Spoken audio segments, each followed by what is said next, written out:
Right.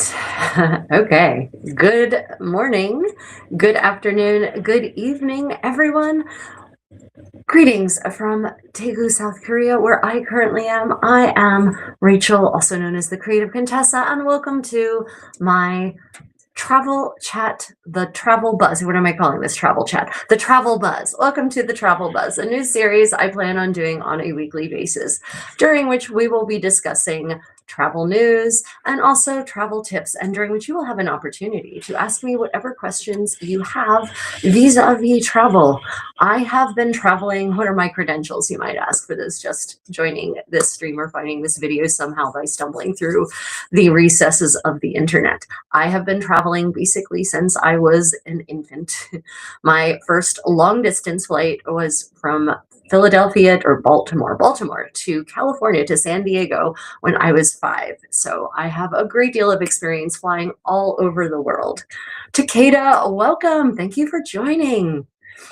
And while I chat today about the latest in travel buzz and share tips and stories with you all, I plan on getting some ironing done because you all know me. I can't just do one thing. It's not in my nature. So the format is, if you have questions about travel, then please do pop them in the live chat. If you just want to listen to me hold forth about travel, then that is perfectly fine as well. Good morning, Susan. Lovely to see you this morning, this afternoon, this evening. So there has been a lot of things happening in the travel world, not many of them good, as far as I can tell. As always, in general, passenger rights are on the decline in places like the United States.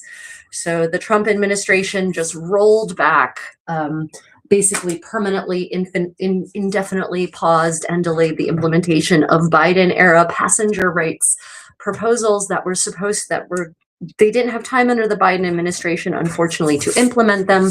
So the Biden administration was hoping that the next transportation secretary would implement these rules that are beneficial for passengers and make airlines and travel providers accountable for the garbage they do to passengers. And instead, of course, the Trump administration, being in the pockets of the billionaires, has gone ahead and discarded all of those rules. So some of those rules would have been guaranteed compensation in the case of delays that are not divine intervention, is act of God, right? That are not act of God. So obviously, if the weather is what makes you unable to provide your flight, that's not the airline's fault. But if you decide to swap in, have an equipment change, and you don't have enough seats for your passengers, and then you have to bump passengers, you owe them something, in a very regulated something. If the plane breaks down, if you don't have enough staff because you've decided not to pay your staff enough money, then that's on you. And you as the airline should therefore compensate your passengers accordingly by delaying them. Well, the Trump administration has thrown that out. So now, my dear fellow passengers or potential passengers, if an airline decides to screw you over, they basically can do so. And there's no consistency now about what the airlines have to do to compensate you, which means some people will say, well, that's the free market. Then the airlines in the United States can simply choose to compete by offering better conditions for their passengers in the case of cancellations, etc. But we all know that's not what's going to happen. There's almost no competition amongst airlines in the United States. There's very few airlines left relative to what there were 30, 40, even just 20 years ago, which means that there really isn't any way for the market to right itself on this one. Especially not when, the big four are basically like a cartel. If one does something that reduces the passenger experience or makes the passenger experience more expensive, then the others follow suit pretty quickly. So yeah, that's the first thing. So if you are a passenger from a civilized place like the European Union, for instance, and you are accustomed to certain rights as a passenger in the case of delays or cancellations by an airline, if you go to the United States, you will not benefit from any of that. It doesn't matter if your flight originated in the EU. If your airline is based in the United States and you're flying in the United States, those are the rights, passengers' rights you have. So my dear EU travelers, you might want to avoid the US for the while for a lot of reasons, but that's definitely amongst them. So, sorry. In other news, in hotel news, this was a really disturbing article that came across my news feed a couple of days ago. And some of you may have seen my post about this, but I also wanted to chat about it with you. So there was in Istanbul, a family of 4 died. At first, mysteriously, and then they did autopsies and they did tests and they figured out what had happened. Apparently, the Harbor Suites Hotel in Old Town Istanbul had a bug infestation. And that's a disturbing enough thought. But how they dealt with this bug infestation was by utilizing pesticides.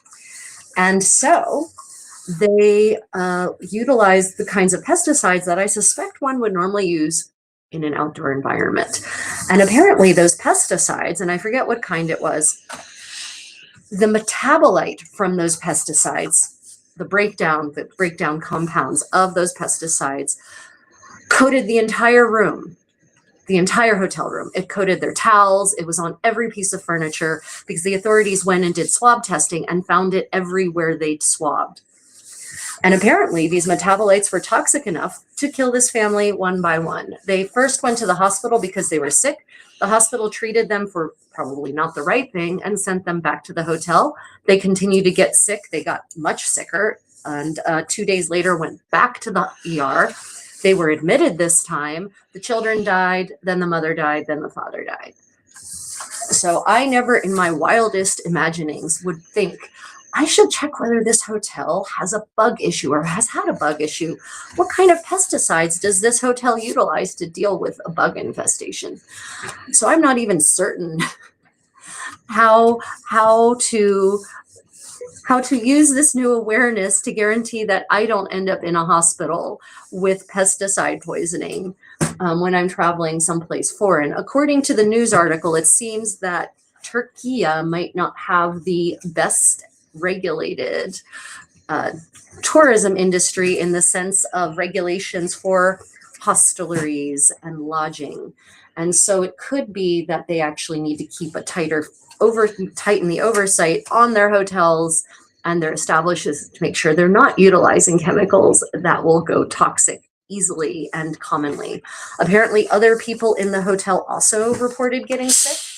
I have not read about any more deaths from guests in the hotel, but the hotel's been shut down indefinitely. And I wasn't able to find if they mean forever, as in closed, not allowed to reopen, or closed while they're investigated. However, I would perhaps recommend not staying at the Harbor Suites Hotel in Istanbul. It's very sad because I like traveling in exotic places. I like traveling in parts of the world that are not necessarily what some people would call the most developed. I think those places can be much more interesting than constantly going to places like Florence, for instance. But also, I don't want to travel there and literally risk my life just by staying in a hotel. So that piece of news was a little alarming, especially because I wouldn't have really thought of Istanbul as being the kind of place where something like this would happen. Julian, welcome. Lovely to see you. What about EU airlines?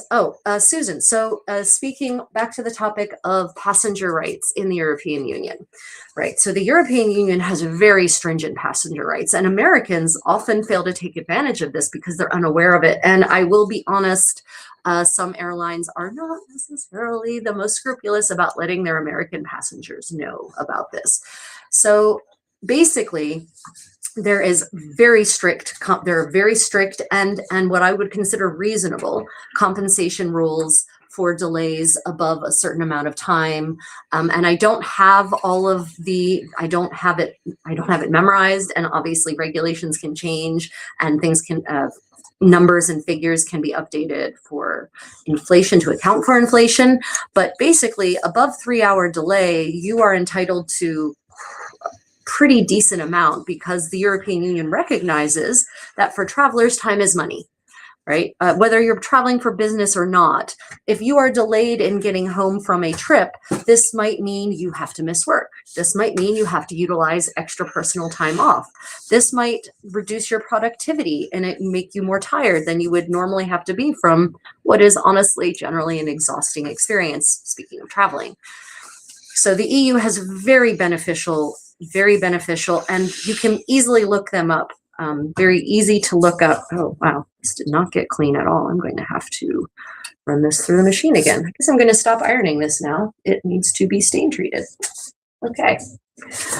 The EU has very, very clearly delineated and easy to look up rules. If you Google EU passenger rights, the whole website comes up and it'll even tell you how to claim for your compensation.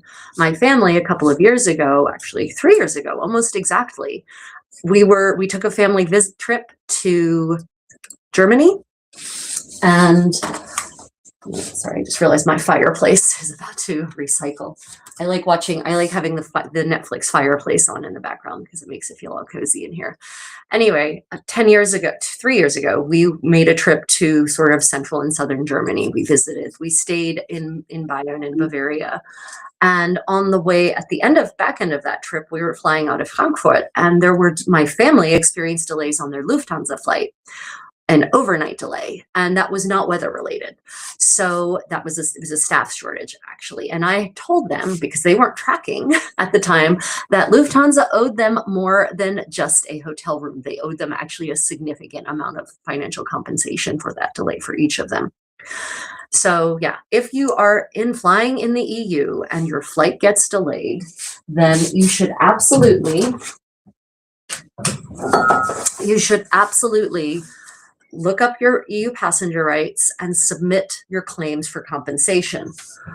And EU airlines will not mess around with this because the EU regulatory authorities are pretty stringent about enforcing this sort of stuff. So if you are flying in the EU and you are delayed due to mechanical issues, due to staff shortages, basically things that don't count as divine intervention, as acts of God, then you're entitled to compensation beyond a certain level of delay. And honestly, so here's the interesting thing. Since these EU passenger rights were implemented, the rate of delays, preventable delays, not acts of God delays, amongst EU airlines has dropped significantly. So there is absolutely a direct correlation between required compensation for passengers and performance of airlines in actually operating efficiently, in maintaining their staffing levels, which also means paying their staff a reasonable amount of money. And in the US, meanwhile, the delays are, and I'm not, again, extracting weather-related delays, there's not much one can do about that, except maybe the infrastructure needs to be updated. If the slightest thunderstorm closes your runways, maybe you need to reconsider how they're laid out and the kinds of equipment you have to make your runways usable, even in inclement weather. Anyway, that's a separate conversation. If apparently when airlines are actually held financially accountable for not maintaining their equipment at the appropriate levels of maintenance, for not ensuring that they actually have enough seats for their passengers, for providing a competitive working environment that encourages employees to be retained and to provide good service, apparently that also improves performance, and it also means that the economy runs better. Airlines, especially in the large geographies that we're now dealing with, are a key part of our economy. And if flights are constantly being delayed, then that means people are being delayed getting to work and being able to actually be part of the productive economy. So yeah, the EU has recognized this financial reality and acted accordingly. So the US should really get on the horn on this, but it's the oligarchs who are preventing it from happening, right? They obviously want to maximize their shareholder value. They want to maximize their profits. The CEOs want to maximize their bonuses. So they think it's, as long as there are no rules that require the airlines to compensate passengers for these sorts of preventable delays, then they won't provide compensation for these preventable delays because there is no financial downside for them. unfortunately, free market really generally doesn't work. You have to make it financially less viable for companies to behave badly, and then they will behave well. That's the reality. There are of course some companies that are good actors. There possibly are airlines out there who actually provide a good service and operate properly because it's the right thing to do, but probably not many. Today's topic, so Julian, we're discussing, this is the Travel Buzz. So I'm discussing travel news, answering questions that people may have as we go through the news.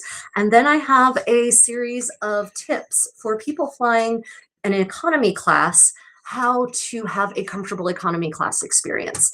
Because, it's easy to have a comfortable flight if you're in business class. It's not as easy to have a comfortable flight if you're in economy class. So I've collated a series of tips that are affordable and easy that will at least make one's economy class flight, especially long haul flights, bearable, right? So yeah, we were just talking about passenger rights in flights. And Julian, if you have any questions, because I know you're preparing for your cruise, right? Even though I'm talking about flights right now, that doesn't mean that today's Travel Buzz has to be limited to flights. If we want to talk about cruises, I'm happy to talk about cruising.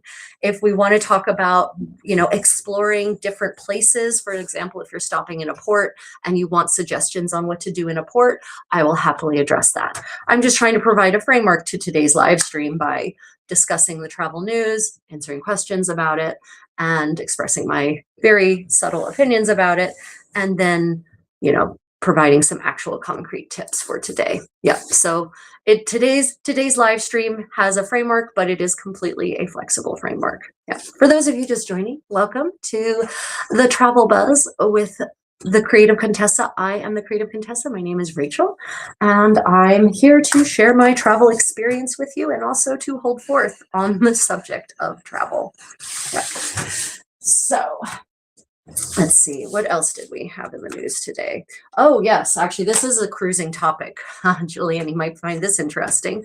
Some of you may have heard that Royal Caribbean is being sued by the family of a man who was served 33 drinks in one day, not 24 hours, in less than 24 hours. And he apparently became very disoriented and aggressive. And apparently when they restrained him, because he was so violent, he was a very large man, he was so violent, they restrained him, and the restraint led to mechanical asphyxiation, and he died. His death was ruled as a homicide.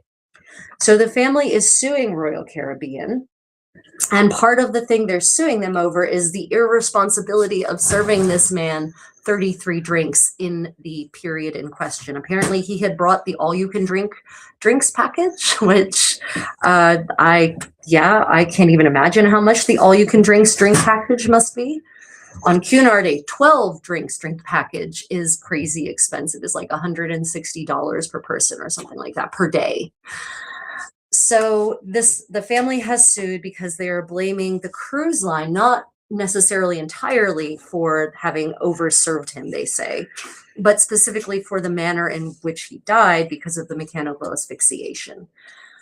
So yeah, I have to say, I'm not certain it should necessarily be a cruise line's job to police their passengers drinking, unless they become aggressive. It seems that he didn't really become aggressive until the tail end of his 33 drinks.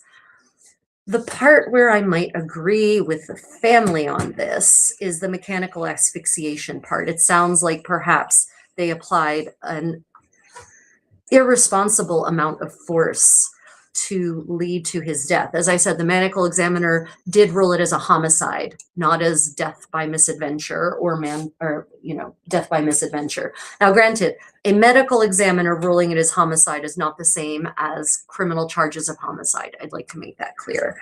So I don't know. What do you all think? Does this family have a leg to stand on? Would you sue if one of your family members drank 33 drinks in, probably about a 16-hour period, and then became aggressive and so violent that they had to restrain your relatives. So this man was apparently confused enough that he didn't know where his cabin was, and he was walking down the corridor, maybe on his deck, maybe not even on his deck, and he was kicking the cabin doors because they weren't opening, because he wasn't opening the right door with his car key or his cabin key. So of course people called security, and apparently when they tried to explain to him that he was in the wrong place, he didn't want to hear that. So it's it's a bit of a challenging situation. Of course I feel terrible for the family. They're not the ones who drank all the drinks and grew violent. And certainly you don't expect your cruise to end in death. But on the other hand, in my opinion, there's an aspect of personal responsibility here, right? Yeah, Julian, absolutely. He drank way too much. So so then the question is, what do you think? Is it the cruise line's responsibility, the bartender, for not the cruise line, this is more specifically, is it the bartender's responsibility? Is it the server's responsibility to cut people off? I know that does happen on shore, that sometimes a bartender will say, no, I'm cutting you off, you've had too much. Is that something we should expect a bartender, or in this probably, I suspect he wasn't at a bar, he was probably in a lounge, and it was probably a server who was bringing him the drinks. So therefore, is it the server's job to say, no sir, you've had too much, I'm capping you off? Should the cruise line have a policy that puts that onus on the server? That seems like maybe a higher pay grade than the server to make that call, whether the passenger has overconsumed and therefore should not be allowed to consume anymore until they return to a more jolly state of inebriation rather than dangerous levels of inebriation. I don't know. What do you all think? I don't have a firm opinion on this because the whole situation is complicated, but it could have consequences going forward depending on how the lawsuit turns out. It could have consequences going forward across the whole cruise industry. These sorts of lawsuits tend to be bellwethers for how cruise lines, how travel providers then shape their own policies. So depending on how this turns out, we might see, servers being expected to take on a more active role in policing, the behavior of passengers. And honestly, the waiters on cruise ships, in my opinion, don't get paid that much. Yeah, in just over 12 hours. Yeah, Julian, exactly. Yep, 30. I'm the first thing I thought was, how is this, when I read the sort of the buzz, the initial headline, my first thought was, how is this man still alive? 33 drinks. I mean, cocktails or, whiskey or bourbon or liquor or spirits, no matter what, 33 of any kind of alcoholic beverage, whether it's 33 glasses of wine, 33 cups of beer, 33 shots of anything. Why did he not? I thought they were going to say he died of alcohol poisoning, and then it turns out he died of asphyxiation. That surprised me. And on my ironic sense of humor is saying maybe they need to study this man's genetics to figure out what's going on there, because there is something special. Now, he was a large man, so perhaps his mass allowed him to absorb quite a bit of the alcohol, but I just don't. I'm not certain that there's a right answer to this situation. The last thing a cruise line wants, and the last thing the staff on a cruise ship wants, is to deny a passenger something they really want, because that can have consequences in terms of online ratings and reviews. And also, what is how do you provide training for your servers to know, well, see this face, if they look like this, you have to cut them off, or if they're acting like this, you have to cut them off. Right? It's a tricky situation. He drank himself to death. I mean, he did, except he was still alive.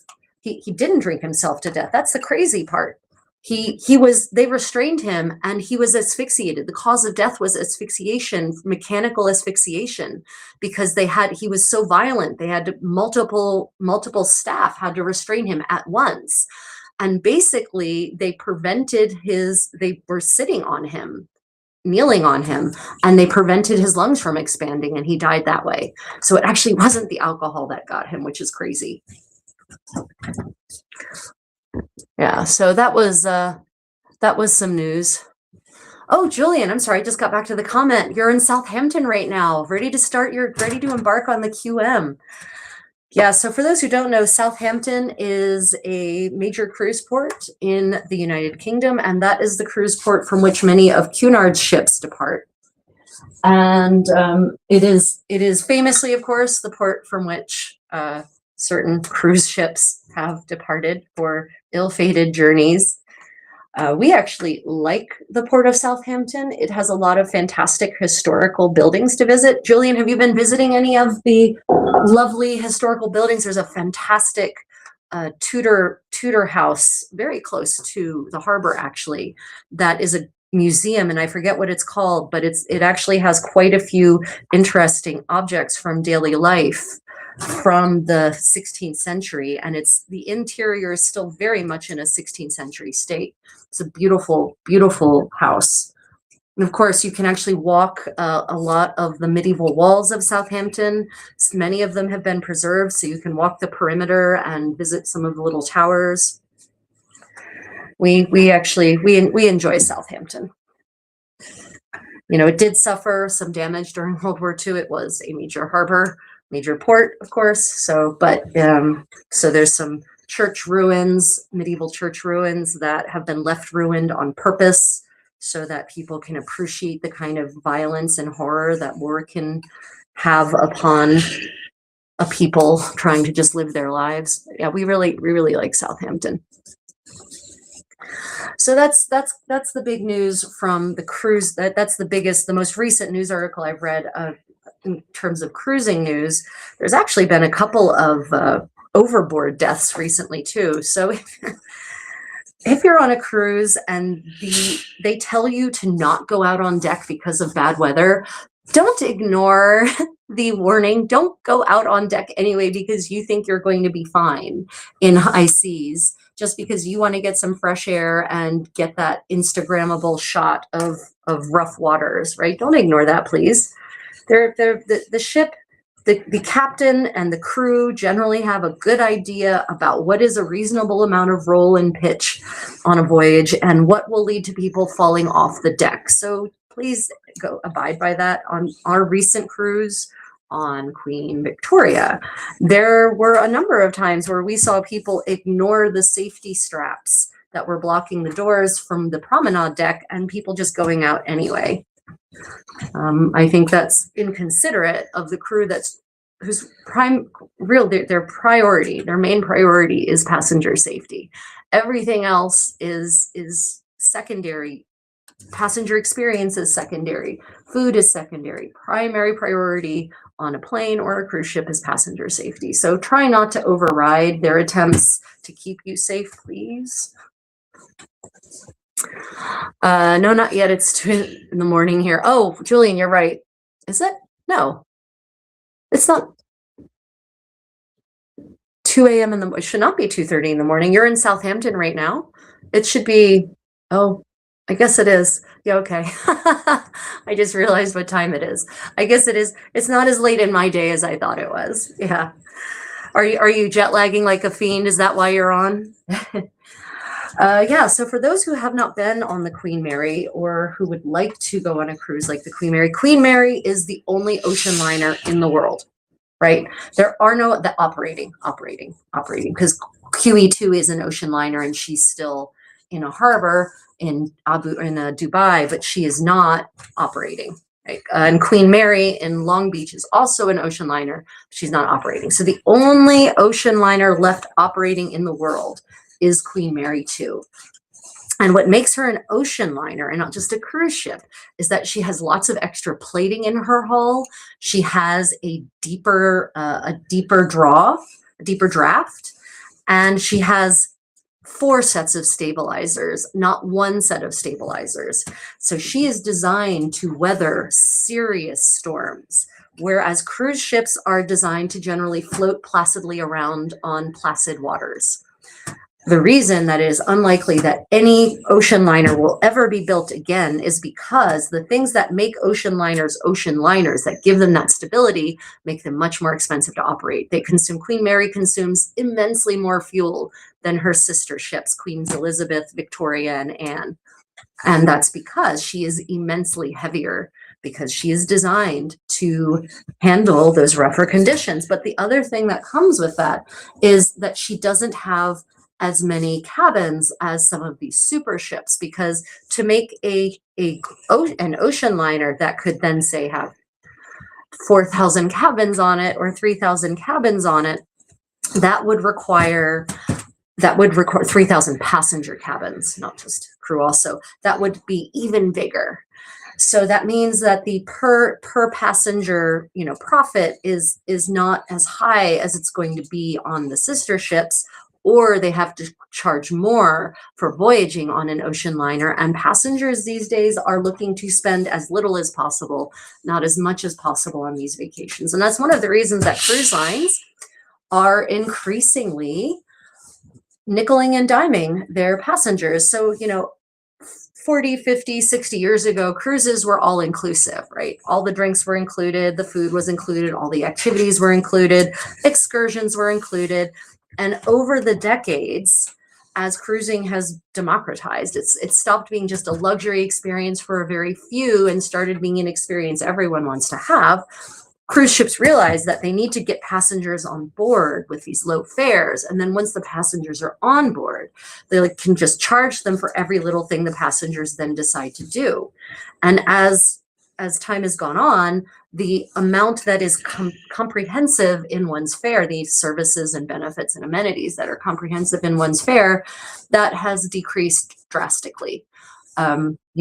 Just recently, Cunard and a couple of other cruise lines as well, as far as I know, eliminated their complimentary room service. And in fact, I just stumbled across a Cunard room service menu from last year, from the Queen Mary, actually. And I was marveling over the really wonderful array of items that were on the complimentary room service menu for lunch and dinner and late night eating and snacks. Right. And now the only thing that's complimentary room service when it comes to cruising on Cunard is breakfast. So, on our recent voyage on Queen Victoria, I noticed that there was more hacking and more coughing than I've ever experienced on any cruise. And I've done, 17 or 18, maybe 19 voyages at this point. Right. I have never heard or seen so much coughing and hacking and respiratory illness just walking around the ship. And I'm pretty certain that's because in past times, people who started to get a cold or something like a cold, some kind of illness, would just stay in their cabins and order room service. But now passengers have to think, well, do I want to pay for room service when I can just go to the restaurant, which is included in the cost of my fare? Which am I going to do? Am I going to do the morally right thing, which is to not make my fellow passengers and crew members sick, or am I going to do the thing that's more financially advantageous? And I know that many people ran that calculus through in their minds and came out on the side of, I'd rather get my money's worth. I think Cunard might regret that decision, but maybe not.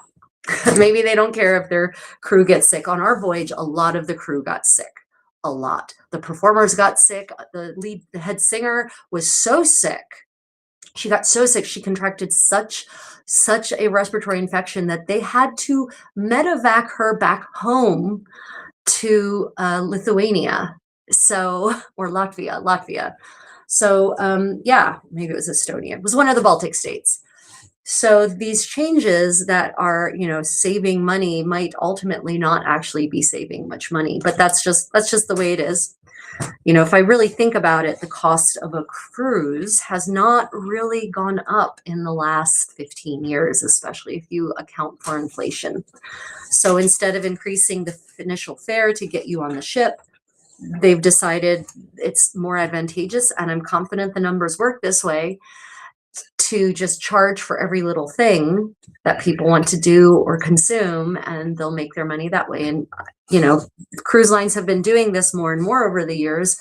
They wouldn't keep doing it if it didn't work financially. So, yeah.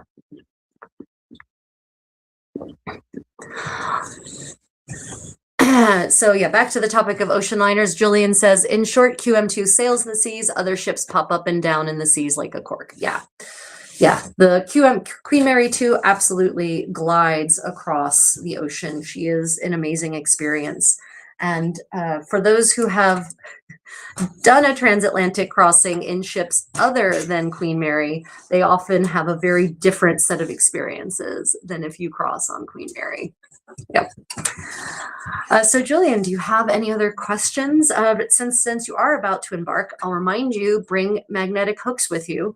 For those who have cruised, or even those who haven't cruised, cabins are not the biggest. I mean, it's a ship. Space is limited and valuable. So they try to, limit the amount of space that everyone gets so you can fit more passengers on board. And that's fair and well. But that means that you might not have as much storage space as you would like to have, say, in your closet, especially if you're a clothes horse like I am. So one of our tips for maximizing space in your cabin is, in fact, hooks, magnetic hooks. They sell magnetic hooks at hardware stores for a variety of weights. And I'm serious. We have some magnetic hooks that will hang 32 kilograms each worth of weight. And thankfully, the walls, you're going to say, well, why magnetic? The walls in your cabin are metal. And so magnets will stick to them very well, ceiling and wall. So I always recommend a set of magnetic hooks so that you have more flexible storage options if you need them. And Julian asked this question before, and I'll go ahead and pop that out there. Some of you have wondered, well, what do I do with my luggage once I've unpacked? Happily, on Cunard anyway, and many cruise lines, there is nearly always under bed storage. So you can all of our luggage always fits neatly under the bed. But if your luggage doesn't fit under your bed for whatever reason, you can ask your steward to store it, and they usually have some place where they can stow it for you. So, and just in general, remember, if you're cruising, and this is true of travel anywhere, if you need something, ask politely, ask with a smile, but ask. The worst someone will say is, no, I'm sorry, I can't do that for you, especially if you ask with a smile. So if you are on a plane and you are thirsty, ring the bell for the flight attendant, ask them if you can have a beverage. And if it's against the policy to give it to you or you have to pay for it, they'll simply tell you. But you can't really complain if you're not offered something, but you don't ask for it. Okay, I'd say that there are certain grades of service where you should expect to be offered things without asking for it. If you're flying business or first class, they should come by occasionally and offer you things like beverages because that's part of the enhanced service. But, if you're in economy class and you say, well, they never brought me water. Well, economy class isn't exactly known for its top level of service and attention because it's a few flight attendants for hundreds of passengers. So that's why you have that flight attendant call button. Call and ask. But remember, everyone, please treat crew and staff kindly and politely, right? A little bit of courtesy, a friendly smile can go such a long way to making everyone's day. Being in a customer-facing position, for example, crew member on a cruise ship, can be so challenging, especially with all the different personalities. People who are traveling on planes especially tend to be grumpy. Even on a cruise, passengers are not necessarily always at their happiest for whatever weird reason. So I always implore members of my travel community, please, a little smile, a little grace for everyone. A friendly attitude can not only get you more, but just makes the whole experience more pleasant for everyone.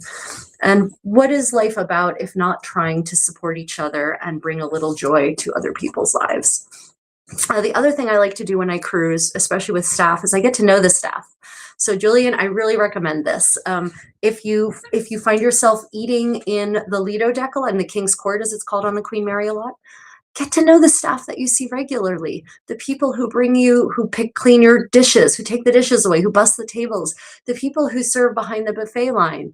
Say hello, ask them how they're doing, learn some things about them if they're not too busy. Obviously, if it's really crazy busy, that's not the time to get to know people. But if it's slow and they're kind of standing around, ask them where they're from. On cruise ships, you meet such an amazing array of people from all over the world. And I do this on flights as well. I ask about the crew. If I see they've got time and they seem interested, we chat. I find out where they're from, where they grew up, why they're on the ship, what drew them to this kind of work. Do they enjoy it? And, I generally get some pretty genuine answers, right? You can always tell if someone's giving you the company line versus an actual genuine response, but generally I get genuine responses.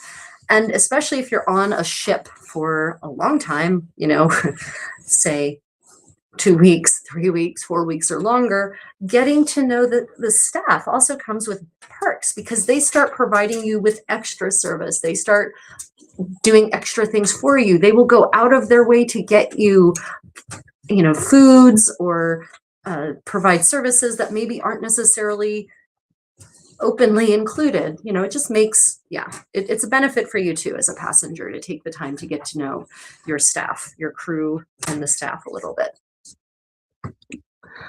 Let me see. Julian says, I've limited special things because I've never done a holiday like this. So I'm not sure if I will like it or do it again. Oh, Julian. So one of the things, a lot of people who've never cruised before are worried about that. Absolutely. I totally get that. So one of the things that I love about cruising with Cunard is the insight lecturers. So Julian, every day on your voyage, you might even have some really top-notch lecturers because it's a transatlantic crossing on Queen Mary. So there will be enrichment lectures, experts in a variety of fields, and every day they will give a lecture. Each of them will give a lecture every day. And the lectures are free. You can go and watch the lectures. I always make a point of going to the enrichment lectures, and they will be included in your daily program. So you can see in the daily program what the lecture of the day will be. Highly recommend checking out those enrichment lectures. There will also be water painting classes, watercolor painting classes every day will be offered. You pay, I think, $35 for the painting kit at the beginning, but it's a good kit and you can keep it and keep using it for a long time after the voyage. So yeah, check out the water painting class maybe. There will be dance classes every day in the Queen's Room, the ballroom that is at the prow of the ship in the case of Queen Mary, unfortunately. There will be ballroom classes every day. There will be Zumba or some kind of aerobic thing every morning, also in the Queen's Room. I highly recommend meals. If you're not overly hungry, my tip for Queen Mary is the Corinthia Lounge up on deck 7. Same deck as the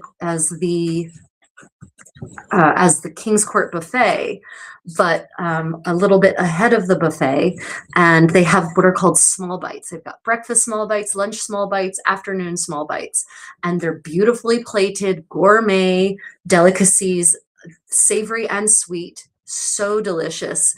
And generally there's almost no one in there for breakfast especially, and that's where you can get really interesting things like chia seed pudding and salmon benedict. So yeah, I highly recommend, if you don't need to eat a massive amount of food, the small bites in the Corinthia Lounge is really one of my favorite food offerings on Queen Mary that isn't in the main dining room. Right. And the buffet will probably have a theme every night. There'll be a different theme to the buffet. One night will be Indian night, one night will be American, one night will be British or something like that. And that will generally be included in your daily program as well. Time on Queen Mary will fly by. I can almost guarantee that. I can pretty much guarantee that. You see, I'm trying to think about other things that are special. Oh, Queen Mary also they offer fencing classes, foil fencing. That is also free and included in the cost of your fare. So there's maybe an opportunity to try a bunch of new things depending on what you have, depending on what it is you like to do, what your tastes are.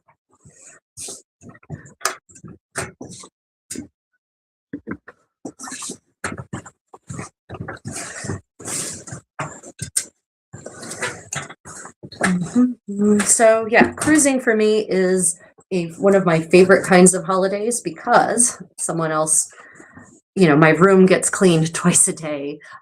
Towels are changed. All those little details are taken care of. Someone else does all the cleaning and the cooking, and I can actually focus on doing fun and creative things. That's why I always bring projects with me, hand sewing projects, and generally get good crafting done on voyages. I get lots of dancing in because of course we love ballroom dancing and swing dancing and Latin dancing and Argentine tango. And the only one of the few places left in the world where you can just casually do that socially is Cunard. Because everywhere else you have to go and attend a special event with a live band or whatever. But on Cunard, every night they used to anyway, offer dancing with the dance orchestra in an actual ballroom in a beautiful Art Deco environment. So see other tips for cruising. Breakfast is included in room service. You will need to have put your order out, hang it from your door by 3 a.m. I think is the time limit on that. And if there's something you would like for breakfast room service, but it's not actually on the breakfast menu, you can go ahead and write it in the special requests, and if they have it, if they can do it and it's not an extra charge, they will do it for you. So this falls under the heading of if you need tips, if you want something, ask for it. The worst thing they'll do is say, no, sorry, we can't do that for you. So let's see, other news. Oh, Canadian news in the flight industry. This was an interesting article. Air Canada is countersuing passengers who have been awarded compensation by their transit authority courts. So apparently, in Canada, there are rules, passenger rights rules, unlike the US, whereby if there is a delay, if luggage is delayed in arriving, then the airline has to compensate the passengers to a certain amount because those passengers probably have to replace a bunch of the items in their luggage in order to actually have clothes and brush their teeth. So apparently there was a passenger who submitted a load of bills for purchases. And I have to say, I side with Air Canada on this one. The authority, Air Canada said, well, we'll give you $200 in compensation, something like that. And the passengers, and which I think is probably low, in fact, for lost luggage and delay in delivery, for two people, the couple contested it to the transit authorities in Canada, and they were awarded $2,400, something along those lines. Well, Air Canada went and looked more closely at the bills that they submitted, and it turns out that they submitted bills for luxury items that were purchased after their luggage was returned to them. So yeah, I have to call foul on that. That's nonsense for passengers to try to take, advantage of an already crappy situation and just get the airline to pay for luxury. And by luxury items, for instance, they submitted a bill for $1,300 for a monographed Tumi case. $1,300 for a Tumi case. I'm sorry, you don't need a Tumi case. No, there's no reason that you should be, billing the airline for luxury items. Now, the couple claims that they assumed that their luggage was never going to be returned to them, so they just went to replace basically everything that was lost. Okay, that's all fine and well, but once their luggage was returned to them, they should not have submitted the bills to the airline for the items that had been returned to them and that were not immediately needed. You don't need a Tumi suitcase to carry your newly purchased clothes just because your luggage is delayed. Any suitcase will do. There are many cheaper suitcases than Tumi. So I have to agree with Air Canada on this one. I know it doesn't look good in the press when the headline is Air Canada sues passengers for whatever, for lost luggage compensation. But I really think like Air Canada has a point here. It's a bit of a scam, and it doesn't help when passengers take advantage of situations like that to try to eke out, the last little bit. Now, granted, maybe if airlines brings us back to our early point, are required to compensate passengers at a respectable level, then maybe they're more likely to work harder to, say, handle luggage in such a way that it doesn't end up lost or left behind. As someone whose luggage got left behind for a cruise in 2016, Condor Air, we were flying business class. Condor Air left our luggage in SeaTac. They knew where it was and they refused to pay to have it put on another airline to get it to us. They insisted on waiting until their next flight was coming to Europe, which was several days later. And the worst part was that they lied to us. They said, oh, it's lost, it's lost, it's lost. We don't know where it is, we don't know where it is. They knew where it was. We reached out to a random employee at SeaTac. He knew that Condor had this issue. He went and found our luggage immediately. It took him 5 minutes and he took pictures of it and sent it to us.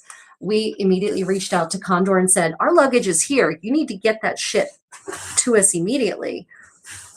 Because happily, we had a 5-day lead up to actually embark on our cruise from Rome. But what if we'd done what people normally do, which is only fly a day or two in advance? Then our luggage wouldn't have been there in time for this voyage. We had to get my brother, my very powerful and persuasive brother, to reach out to Condor's North American vice president to get them to do the right thing. And we still didn't get our luggage until 2 hours before embarkation in Rome. 2 hours. They had 6 days to get us those bags. 2 hours before embarkation in Rome. So yeah. So therefore, my travel tip for cruising is bring as much as you can in carry-ons and focus, especially if you're on a cruise like Cunard, where formal wear is the thing. Especially put at least one set of formal wear in your carry-on so that you at least have one nice set of clothes. It is much harder to replace formal wear than it is to replace your everyday clothing. Yeah, that was a super stressful, unnecessarily super stressful way to start a voyage, seriously. I've never flown Condor again, and I never will, because they just wanted to save money by not paying another airline to get the luggage to us. They knew where it was. They just didn't want to, spend money on getting it on someone else's flight, and we're waiting for their flight. And of course, their flight only went as far as Frankfurt, but by that time, we'd already traveled onward by train to Rome. So then we had to force them to fly it down to Rome to us. Because, we weren't in Germany anymore. We weren't going to be in Germany anymore. Yeah. Sue until they go blue. Nice, Julian. Love it. That's fantastic. Yeah, so speaking of formal wear, gala events on Cunard. Other cruise lines, I think, sort of have these now. They call them, like, I think Royal Caribbean or Princess calls them dress your best or something like that. Some kind of nonsensical bullshit cop-out.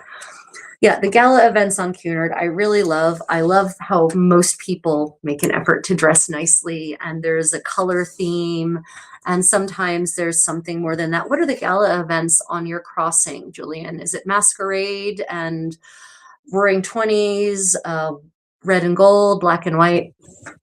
Not everyone participates and not everyone has to. What everyone does have to do is in the labeled public areas of the ship, you do have to dress nicely. And if you don't want to dress nicely, Cunard is really not the cruise line for you. There's literally every other cruise line out there. I don't understand why people who like to dress casually insist on cruising on Cunard and then complaining when people expect them to dress nicely.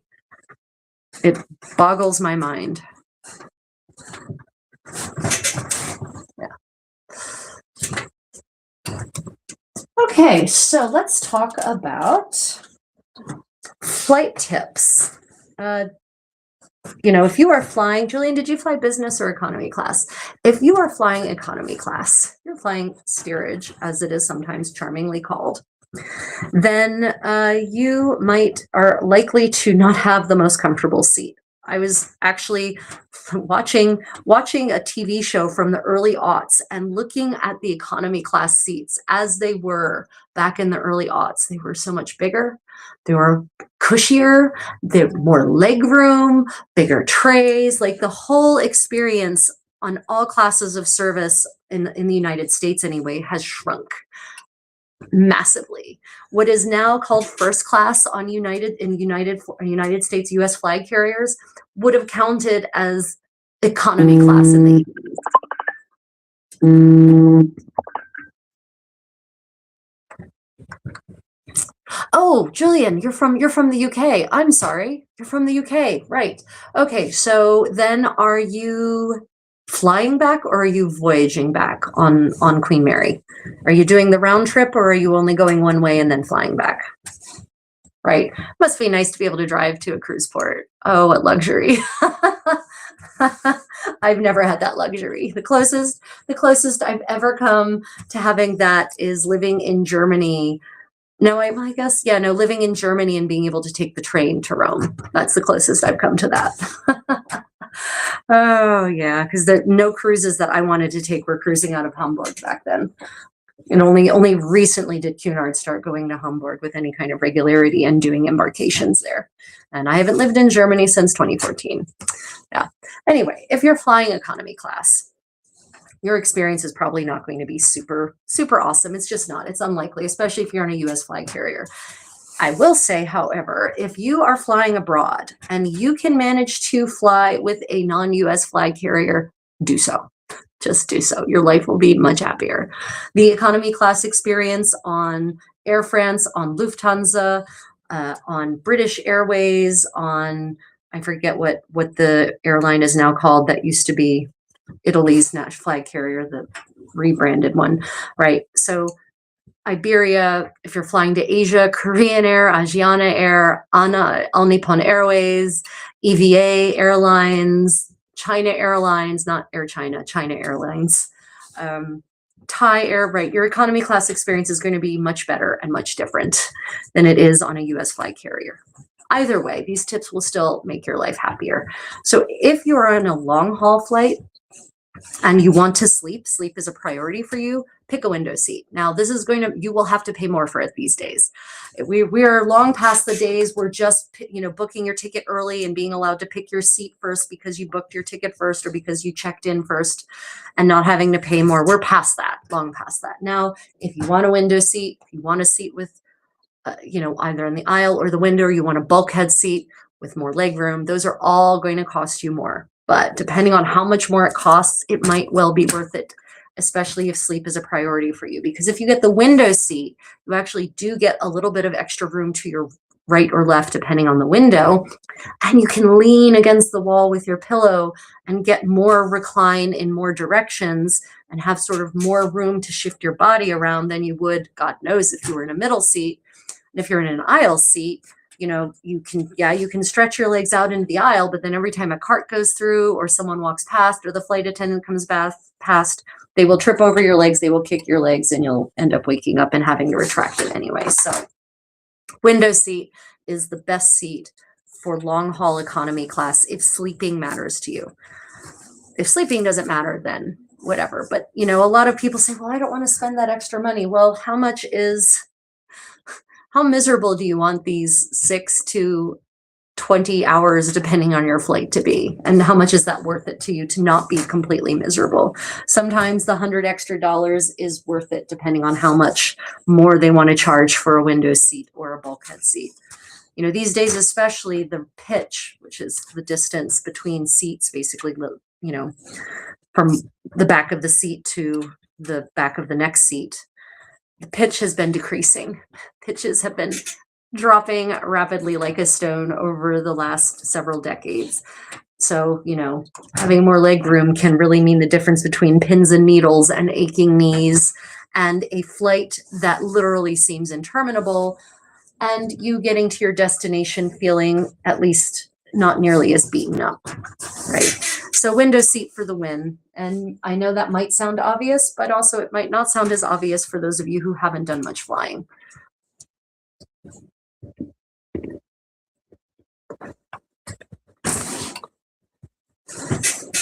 Yeah. So other tips. Oh, sound canceling headphones. And so sound canceling headphones are not just for people who want to listen to music or watch things on their devices, although that's another tip. Airplanes are loud. They're very loud. there's a lot of ambient noise, and people, I'm not even talking about crying babies and snoring, although on an overnight flight, you are likely to feel like you're in a bear cave with a bunch of bears who clearly all have sleep apnea, right? The plane is just loud. The sound of this giant metal fuselage zipping through the air is loud, and you might not actually notice it consciously, but your body notices it and your brain notices it. So sound canceling headphones can actually make the whole experience much more relaxing for your body and your brain, thereby making it more relaxing for you on a conscious level. So I do recommend sound canceling headphones. Okay. And whether or not you want to watch something, but that segues into my next tip, which is if you're flying economy class, depending on the airline, you might want to go ahead and download your own shows and entertainment for the duration of your flight. Most airlines now do have seat back entertainment, even in economy class, but sometimes that breaks down. And the longer your flight, the more interminable it will be if you don't have something to keep you occupied. And if you're the kind of person who likes to read, then you should definitely bring some literature, books, your favorite books. But having those sound canceling headphones will allow you to relax more into your book than otherwise. Even just protecting you against all that ambient noise is really quite important. Yeah. Check the comments. Let's see. Oh,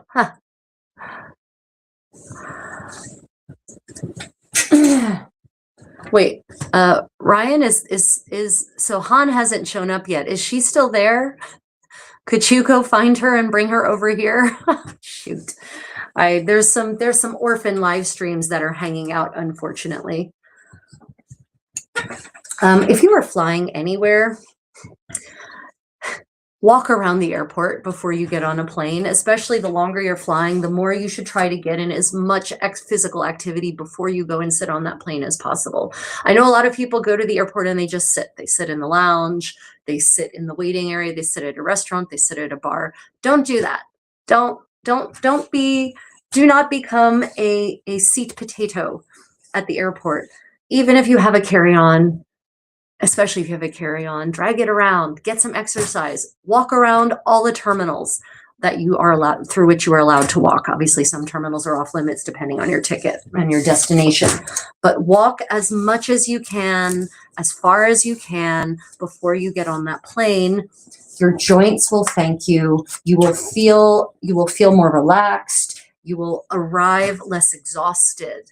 If you're not just completely, more or less, with the exception of the panicked moments when you're running, trying to catch a connection, you will arrive in a better state of rest if you actually do get some exercise. And I know that sounds counterintuitive, but the reality is that it is exhausting to the body, because we're humans, we're meant for locomotion. It is exhausting to our bodies to sit for hours and hours and hours. And so you're going to have to sit for hours and hours and hours when you're on the plane.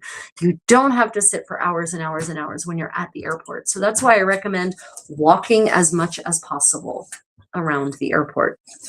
Getting that motion in, exploring, seeing what's out there. It might not always be pleasant. There was one American airport I was at recently, and it gave me the hives. It was so crowded. It was so crazy. Oh, Chicago. I was at Chicago O'Hare.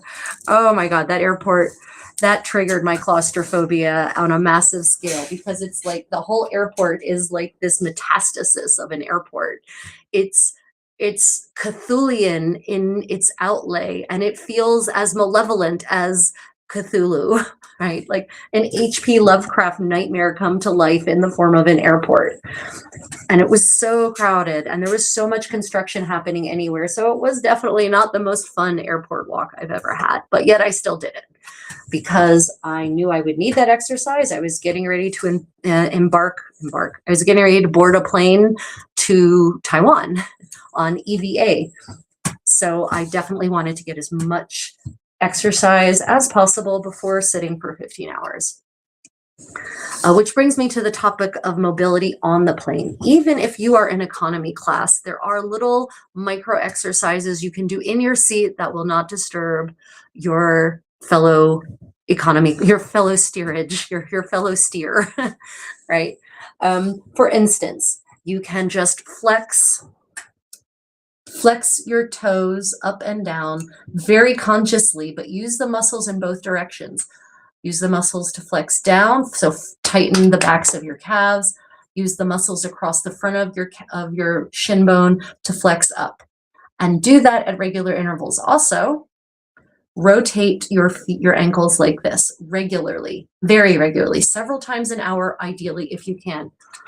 Right. Other exercises you can do in place, for those of you who know isolations, right? You can actually do, if you actually have control like a belly dancer, you can actually tighten the muscles on between your shoulder blades and then contract back. So you can actually move your rib cage forwards and backwards, do rib cage circles, right? Little shoulder rolls. Little shoulder rolls are another exercise I absolutely recommend for doing in your seat to keep yourself as active as possible. Also stretches. You can actually, while you're sitting, you can stretch down, reach for your toes, right? So try to do a lot of little frequent micro actions when you're in your seat. Keep it as calm and collected as possible so that you're not disturbing your neighbor. But all those just doing those little bits of micro activity, regular intervals throughout the flight, you will arrive feeling much less exhausted and much less creaky, and your levels of discomfort will decrease by doing that. Yeah. Other tips than exercise. Oh, hydrate. Airplanes are basically deserts. The humidity levels are painfully low, and I mean that literally.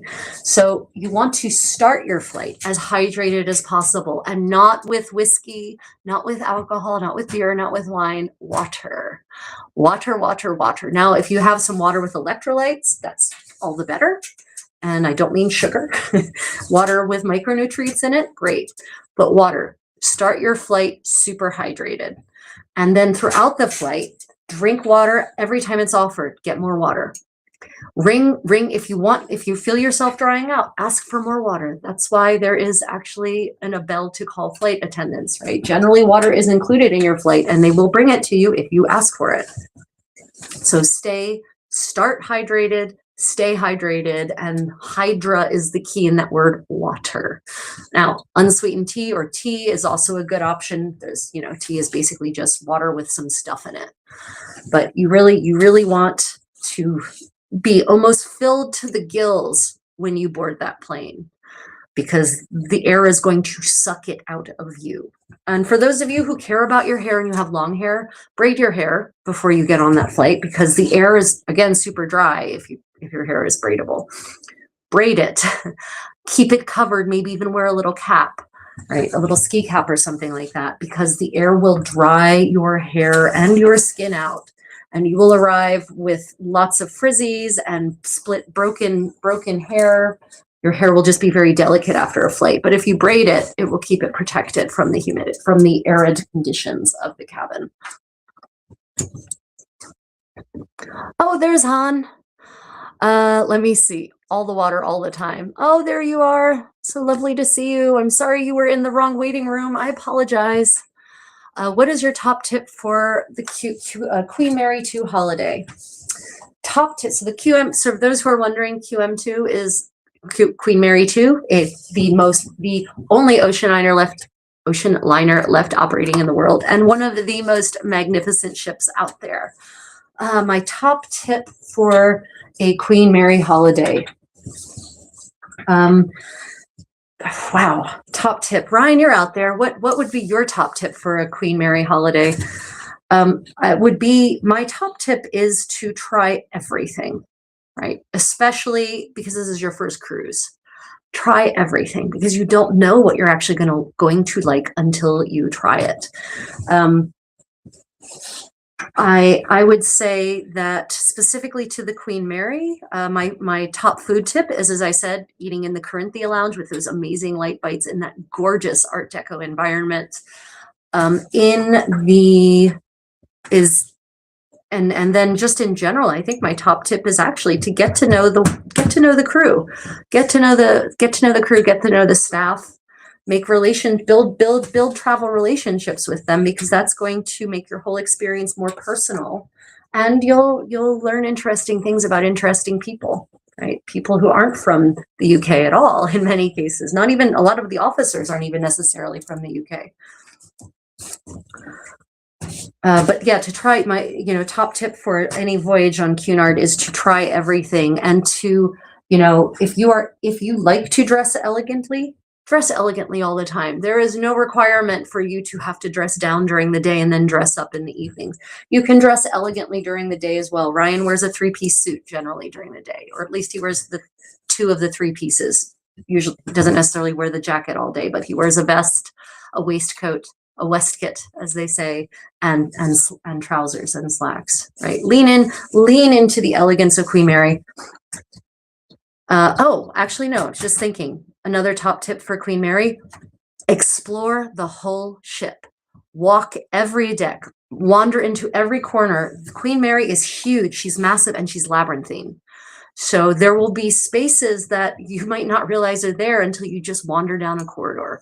Walk all of the decks, and especially make sure you get into the prow, because in the prow, on decks 2 and 3, there's this whole museum basically of photographs of stars and starlets, celebrities who have cruised on Cunard, photos of them on the ships with their histories, with their stories. So maybe that might be my top secret tip for Queen Mary, is make sure you get into the prow on decks 2 and 3, and maybe even deck 1, and explore all of the history of the ship. Also, make sure you take the stairwell, take the stairs all the time. Don't take the elevator, and make sure you go up all of the different stairwells, because all of the different stairwells at each landing have different art, and they have history about the ship, about Cunard, about Queen Mary, about Queen Mary 2, right? Really explore, the thing about cruising with a cruise line like Cunard that is so storied and historied. Samuel Cunard starts his shipping company back in the early 19th century, the 1840s, I think. So there's a lot of interesting history there that should be explored. I mean, did you know that it was a Cunard ship that rescued the survivors of the Titanic, the Carpathia?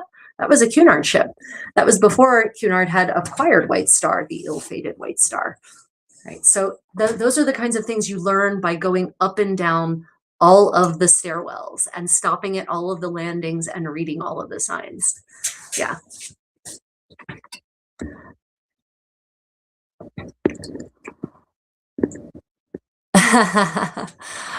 Twitchy says, always get to know the people who run the services you use in general. It guarantees that if you are in need, people will be more willing to help. Oh, yeah, absolutely. Absolutely, Twitchy Witch. On this last voyage, for instance, I made friends with a lot of the staff, and we're still in contact. And I've got an invitation to go and visit one of them in their home state in India, which is not the usual tourist path, beaten tourist trail in India. And she's going to host me. We're going to go around together. She's going to show me things I would never get to see as just a rando tourist, right? But because I've made these connections, I now have access to experiences and people to which I wouldn't have had access otherwise. So yeah, definitely getting to know the passengers, or the people who serve you, is really important.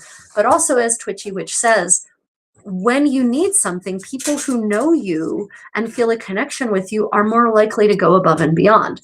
For instance, on this last voyage, Ryan hurt his ankle really badly. He twisted it, and I went and asked my friend Anthony, who was the night shift cook from 11 p.m. to 11 a.m. Anthony, if you're out there, I miss you, bud.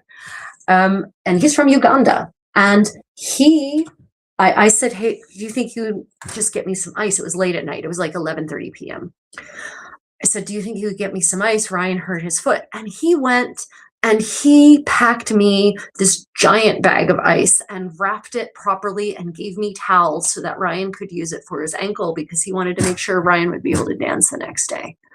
Right. So yeah, absolutely. Those connections will make your travel experience so much richer and more personal. And yeah, in every way. Yep. So yeah, on Queen Mary, on any cruise, get to know the staff, learn their stories, learn why they're there, what they're about, learn ask them about themselves. What is it they like to do in their free time, right? Because they are working 12-hour days on these ships. But yeah, it will also make the experience better for you as the passenger, nearly always. But yeah, my biggest tip for Queen Mary, take all the stairs, wander all of the decks, explore all of the spaces, because every nook and cranny has some amazing piece of history waiting to be discovered. And I think a lot of people, especially people who only take the elevators, they literally miss this whole aspect. And Cunard ships are particularly known for having real artwork, real paintings by real artists, not prints and whatnot. The photographs are obviously giant prints, but yeah, you're going to like the artwork as well, I think. Twitchy says it was a habit I picked up from my mom, who would always start conversations with people around her and get to know them regardless of who they are, which meant she made some truly crazy connections. Yeah, ditto. That's how we met Cecilia Imrie on Queen Mary last year. Sorry, not Cecilia, Celia Imrie. We met Celia Imrie and made friends with her last year on Queen Mary. By the way, Julian, we met her and her friend Fidelis in the King's Court buffet. They were sitting and eating, and we sat down with our food on our very first night. I had no idea who she was. I know who Celia Imrie is, but I didn't put movie star, TV star Celia Imrie, British star Celia Imrie together with the British woman sitting there 3 feet from me, with whom we started chatting. And they were on board because they were the speakers they were some of the enrichment speakers on our voyage. And they were there presenting a book. It wasn't about movies or Hollywood or TV at all. It was about this book that they had written together called Meet Me at Rainbow Corner. And it was a book that was fictional, but it was about the real lives of their mothers. And so they were talking, it was set during World War II. Rainbow Corner was like this little American GI island of paradise in the middle of war-torn London, where dances were held and luxury foods could be had. And a lot of the British women went there to meet GIs. And her mother was one of them. And so when she then saw Ryan and I dancing Lindy Hop, she said it was like watching her mother, right? It made her so happy to see us doing this vintage World War II style of dance in the manner in which it was danced back then. And it just absolutely filled her with delight. It wasn't until the next day that I realized who Celia was, because she just introduced herself as Celia. Okay, Celia, it's a nice name. And then I looked on the enrichment speaker schedule, and then I saw her on the movie that was on our TV, the Best Marigold Hotel, right? I'm like, oh my God, that's Celia Imrie. Yeah, so just chatting with random people you encounter on your voyage is going to open up a whole new world for you, Julian. So absolutely, that's another big tip. If you are on a cruise, chat with everyone. Chat with everyone. You never know what kind of friendships you might make, what kind of connections you might make.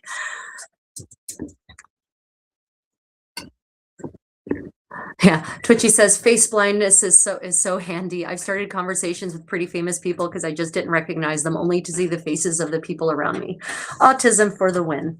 So I will say that when it comes to celebrities, what I've noticed is that if a celebrity is not in a space where you expect to see them, you will not see them because they're normal people. You're not, at least I don't spend my whole life walking around looking to spot celebrities. I live in Korea, right? There's K-pop stars and K-drama stars literally all over the place here. It's a small country. But I would never see them because I don't walk around looking for them, right? I'm not what they might call a dinosaur hunter here. That's how the airport refers to celebrities. When there's a celebrity at the airport, they refer to them, their code language is dinosaur. So yeah, my experience is if you don't expect to see a celebrity and they're not in a celebrity environment, you probably won't see them, because they're also not going to look like they do actually on screen. Because yes, can you believe it? When people act in movies and TV shows, they do things to make them look better that don't apply in real life. So yeah. Julian, I'm so excited for you. Like I really, now I'm curious about, do you know who your enrichment speakers are? Some people actually look that up in advance. You can see that on sometimes on your My Voyage personalizer.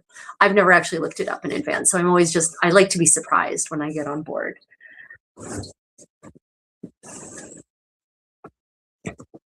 Yeah, as Twitchy says, celebrities are, normal people who generally want to be treated like normal people, which is why Ryan and I jokingly refer to the celebrity disguise, the celebrity non-disguise disguise, when they've got some kind of hat and sunglasses, so that people don't see them. But the irony is that the celebrity non-disguise disguise actually works. Which is why when I'm in a port, when I'm traveling and I'm wearing a big floppy hat and sunglasses, dressed kind of the way I normally dress, people assume I must be some kind of celebrity. So I generally get kind of politely followed around by paparazzi. Oh, how interesting is that? So Julian, what made you decide to take this voyage? You've decided you're going to the Caribbean, which actually in 2019 we took exactly that trip. We went from Southampton to New York down to the Caribbean, back up to New York, and then we disembarked in New York. We didn't come all the way back. So it was about a 19-day voyage.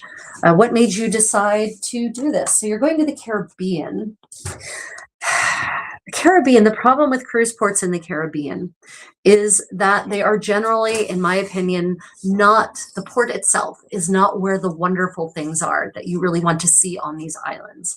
The things that you really want to see on these islands are nearly always you need a car to get to them, because public transit on Caribbean islands is not exactly necessarily the most advanced. And I say that with no judgment, because I come from a country where public transit is pretty much non-existent in 99% of the country by landmass.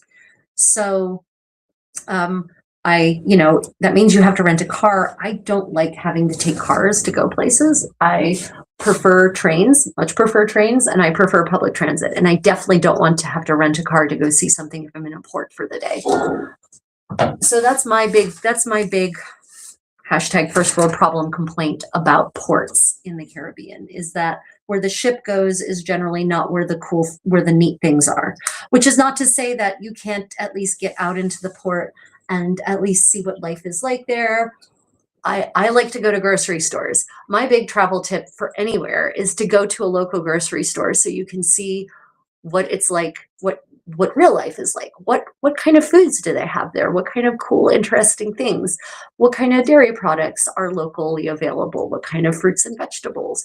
What about their meat? How is it butchered? What kind of cool snack foods might they have? And yes, I do often purchase items from these grocery stores and take them back on board with me. So especially because you're going to the Caribbean, if you really want to experience something different and not the usual excursion stuff, I definitely recommend looking up a local grocery store and hitting it and checking it out and seeing what it's like. I also recommend going to markets. If there are fresh markets happening, if there is a market hall that has a daily market, I always try to get to the market, right? Because market halls, first off, in the US are basically dead, with the exception of a few cities where the market hall has basically become a tourist trap. I'm thinking Pike's Place Market in Seattle, and the Philadelphia market, whose name escapes me at the moment, even though I'm from Delaware and used to go to it all the time. The big market that's in Philadelphia, right? For the most part, they've unfortunately kind of become hipster tourist traps, sadly. But in Caribbean islands and in most parts of Asia, those market halls are still a real lived experience. They are not a tourist trap. They are not something that is only frequented by hipsters looking to Instagram, right? And in fact, I do plan, I'm going to do it. I promise, guys, I'm going to take you to some of the traditional markets that are here in Daegu, and when they're actually open during a regular time of day, so you can see what a traditional Korean market is like. But I love traditional markets, and when I go places, I always look up to see if there is a traditional market, and I try to get there and buy some produce, maybe if it's allowed, or some cheese or something like that.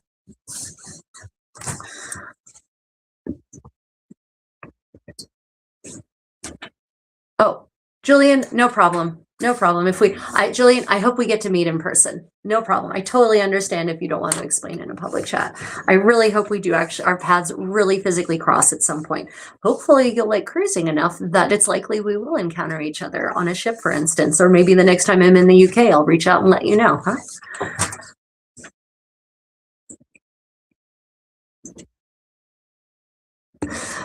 Yeah. The UK, the comment was that, you know, living in the UK can be hellish, but at least there's public transport. Yeah. Or it can be hellish, but at least there is public transport. Yeah. UK's public transit we've used quite successfully and appreciate it massively. Let me see. Twitchy says that was my favorite part of Florence and Venice. Absolutely adored the fruit and meat markets, which were basically my lunch source for much of the trip. Gluten-free was very difficult to find. So Twitchy, that is interesting because Italy, if you go to any restaurant, they have gluten-free items on their menu, gluten-free pizza and pasta, because a lot of Italians are apparently genetically gluten intolerant. And they started actually doing testing for this years ago in Italy. Maybe it might have been, I know it's been at least 5 years, but probably 10 years at this point. You can actually get tested to find out if you are gluten intolerant. And so most restaurants now offer gluten-free options. And in fact, in Florence, there's entire gluten-free restaurants, wholesale gluten-free. So I had no problem finding gluten-free things in Florence and Venice, curiously. So I'm just wondering, I'm wondering, when were you in Florence and Venice? Was this more recent or longer ago? But yeah, most nearly all restaurants I went to, pizza, pasta, they all had gluten-free options and or would let you know if a dish contained gluten. And because they're increasingly discovering that, as suspected, people are not meant to really eat gluten, there is an increasing market for those kinds of things. I will say the interesting thing about foodstuffs outside of the United States, and Julian, you might not want to eat anything in New York because the quality of food products in the US is just garbage. Like even the base ingredients are garbage generally because of the pesticides and chemicals and additives and the way they're grown or the way they're farmed. It produces a product that is insalubrious for human consumption, right? Italy, what I love about Italy is that even the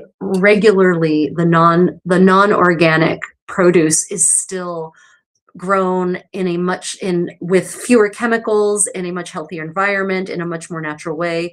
Even the animals that are not organically farmed have a much happier life than non-organically farmed animals in the US. So the base quality of ingredients in Italy is just so high. And what that knock-on effect is that everything tastes good. And that at the end of a trip to Italy, I feel so much healthier than, at the end of a trip to the US. Yeah, love that about Italy. It really is fantastic. Do I still have the cheese I bought on the cruise? Yes, I do, Susan. We've been slowly working our way through the cheese, but I have gotten through 2 of the wedges of cheese that we bought. I just opened up the Greek Mithraki cheese 2 days ago, and it's super yummy. I'm really loving it. It's this yummy, salty, semi-aged cheese, sheep's milk cheese. Yeah, really nice. Yeah, so we have indeed been working our way through the cheese we bought on our voyage back in October.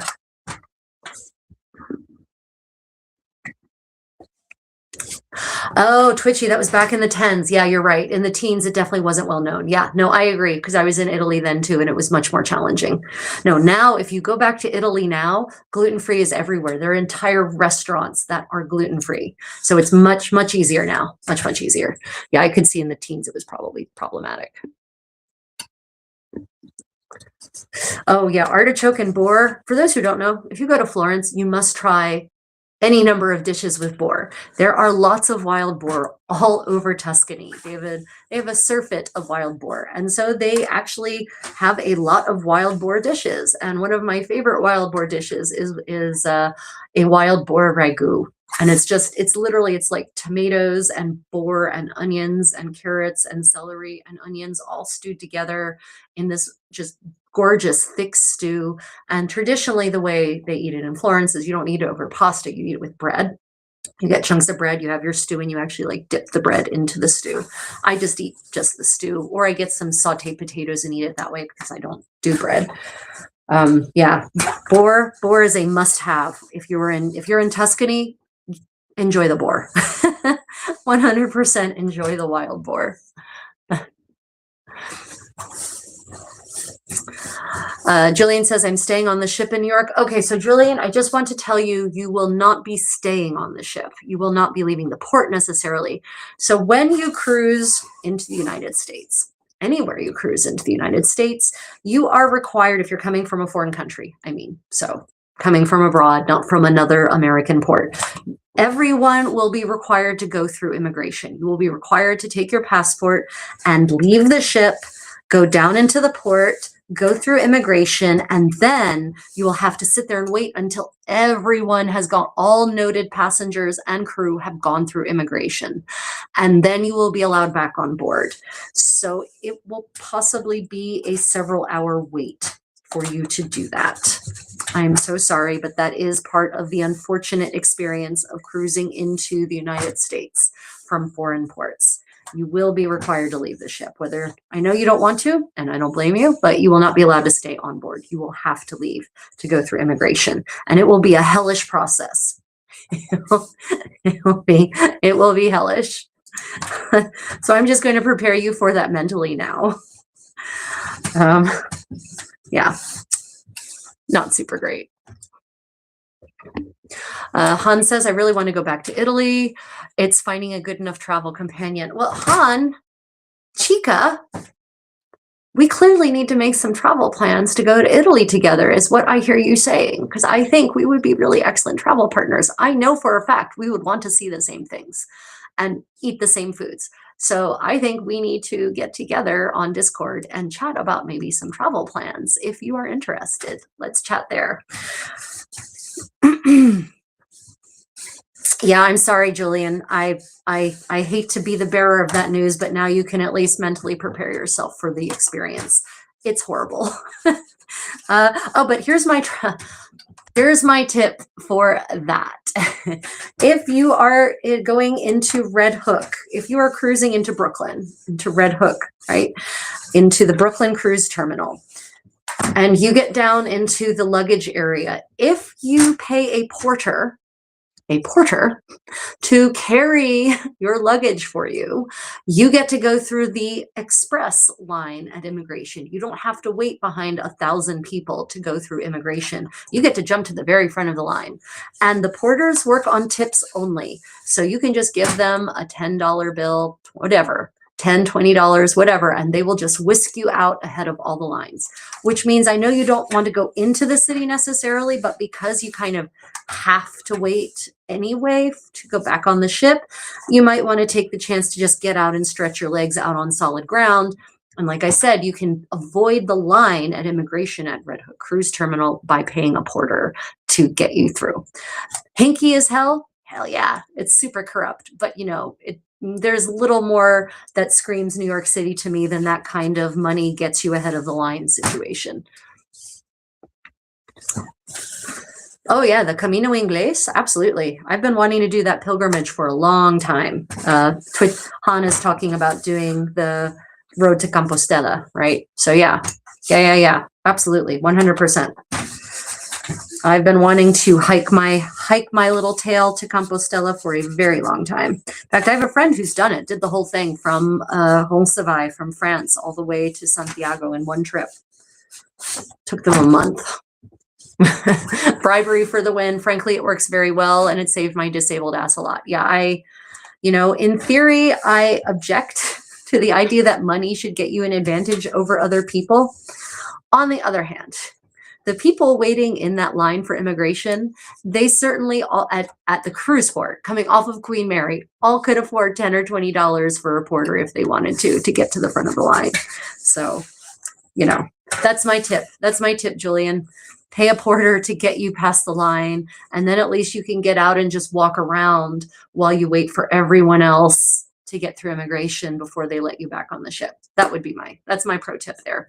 Bundle up. It can be brutally, brutally cold in Brooklyn at this time of year, depending. The weather's changing because, climate change is wonderful, but it can be brutally cold or it can be actually unseasonably warm. So bring lots of options. I know you're already there, so what you have is what you have, but dress in layers maybe. Yep. Okay, Han, it sounds like we're hatching a plan to do the road to Santiago together. Okay, spring is the best time. Spring or autumn, not summer. Not summer. Summer is the worst time. Everyone does it during the summer. So we should look at spring or autumn, I feel like.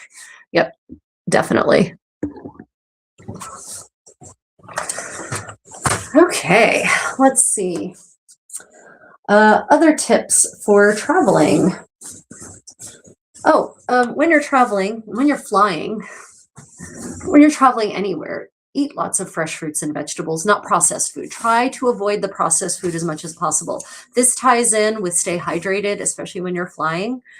Fresh fruits and vegetables will help you stay hydrated. They will also give you vitamins and micronutrients that will make your body stronger, that will fortify your body for your journey. So fresh fruits and vegetables should be your snack of choice when you're preparing to travel. Avoid the garbage processed food. I know it's cheaper, but happily, many airports, including United States airports, have marketplaces marketplaces in the airport that actually sell quality foods, fresh fruits, fresh vegetables, nice salads, right? So I really highly recommend fresh fruits and vegetables when you're preparing to travel on the day that you travel. Avoid the processed food as much as possible. Also, let's talk about alcohol when you travel. A glass of wine is okay, but loading up at the lounge bar or at any bar is going to weaken your body to be able to endure the rigors of being that high in the atmosphere in a metal tube. So I also highly recommend that you don't imbibe any alcohol if you can avoid it, or be conservative about your alcohol consumption when you are preparing to travel. And I know no one wants to hear that, but there it is. Once you're on a cruise ship, Jillian, I don't know how much you enjoy imbibing, but once you're on a cruise ship, obviously you're at ground level, so it doesn't matter. But if you're flying to your cruise port or flying to any destination, then you really want to avoid alcohol as much as possible. And I know that my husband is out there going, but I don't, and I'm just fine. I think he would do better if he had less alcohol on his flights. Julian says, what's the point of it if I'm staying on the ship? I have to book and pay for the ship events I have to book and pay for ship events in Port of New York. No. So Julian, you don't have to book or pay for any ship events in the Port of New York. Seriously, you don't. Really, don't. Everyone has to leave because American immigration is what it is. It's a mess. It's a nightmare. And it's only gotten messier and more nightmarish since January of last year, for reasons that should be obvious to everyone. So the whole point is that they want everyone to go through immigration, and they want everyone to make sure that everyone has done so before letting anyone back on the ship, so they can keep track of everyone. That's ostensibly the point of it. Granted, there are plenty of other ports where this is not done in other countries, but welcome to America, my friend. So you don't have to pay for the ship's excursions or anything like that. Just when you tip the porter $10, pass the line, and just go out and take a walk. Because you can. Red Hook is walkable. It's not terribly lovely, but it's walkable. Just go out and take a walk. You don't have to eat anything. You don't have to do anything. There is a ferry there that will take you to Governor's Island, which is also interesting, like right next to the cruise ship in Red Hook where the cruise ship docks. There's a little ferry. It's a cute little speedboat ferry. It's not expensive. It's like $2 a person or something like that. It goes to this island that you can see from your ship when you cruise into Red Hook called Governor's Island. Governor's Island is very interesting and very well worth a walk. It's very scenic. It's very nice. it's an island, it's a small island, so there's like no traffic on it. Very peaceful, especially considering it's New York City, right? You could even do that while you're waiting to be allowed back on the ship. Just getting out and getting some fresh air and walking while waiting for everyone else to get through immigration will probably make you happier than standing in that long line and just sitting in the terminal waiting to be allowed back on board. It's just my feeling. I just think that will make your experience less grueling. And again, I'm sorry.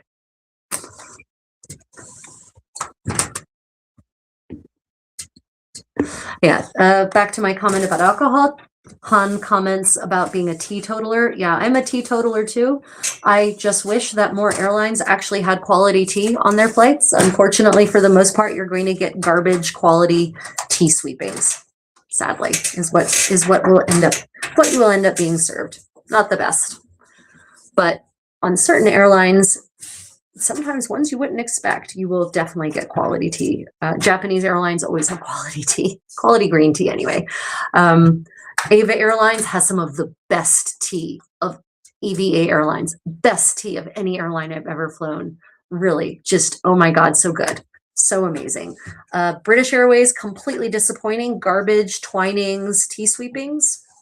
It's like, really? This you served in a beautiful pot in first class, and it was tea sweepings. Garbage tea sweepings, no less. Yeah, like this is not a first class experience, guys. It could take all day. I've paid for events on the ship for that day. Events on the ship while you're in port. Oh, that's interesting. What time are the events when you're in port? And really, that is interesting. What time are the events for which you've paid?